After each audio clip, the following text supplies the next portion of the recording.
Keith Taylor, Green MEP for the South East. What are your concerns about Lydd Airport's expansion plans? Why is it such a bad idea?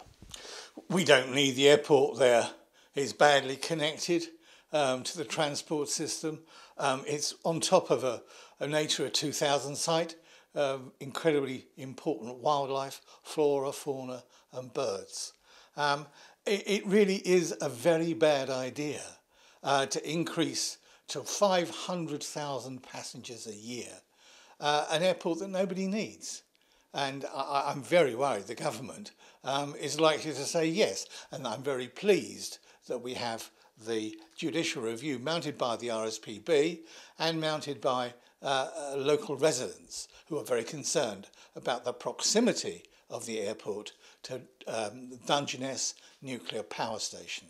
And I'll pick you up on some of those concerns in a minute, but that idea that this airport is not needed, the owners presumably have decided that there is a commercial basis for going ahead with development. They've obviously decided there is a need for expansion at Lydd. Yeah, well, quite honestly, I mean, if you were an owner of an airport and you wanted to make more money, what would you do? You'd try and expand it, wouldn't you?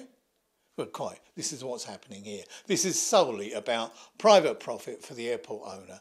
And, you know, the decision of the Secretary of State to allow this airport on appeal went against the recommendations of the local council, and it went against the wishes of local people.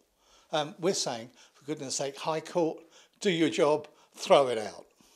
You mentioned the Nature 2000 sites. Just explain what one of those sites is and what protection a site like that gets under European law. It's the highest level of protection in environmental law of the European Union. And quite simply, to think that we can trash or at least put at risk the use of that Nature 2000 site is reprehensible. And is that something that you're exploring at a European level, whether anything could potentially be broken by airport expansion if it's so close to land that is meant to be so highly protected? Well, the way the planning system in this country works is that laws from Europe will actually be transposed into UK law, and part of the justification or the explanation of a planning case would actually refer to how the laws permit it or encourage it. And equally, in the argument against, people will be constructing defences using European law. So really it is down to in my mind, it was quite clear the judgment that should have been reached by the Secretary of State, and that is to refuse the application.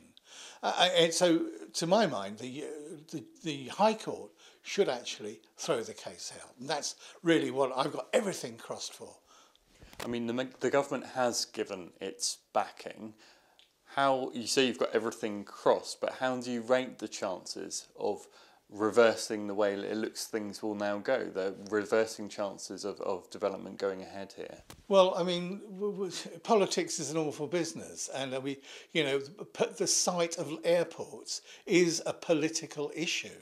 The function of the court is to apply the law, and you cannot do that in a favouritism sort of way.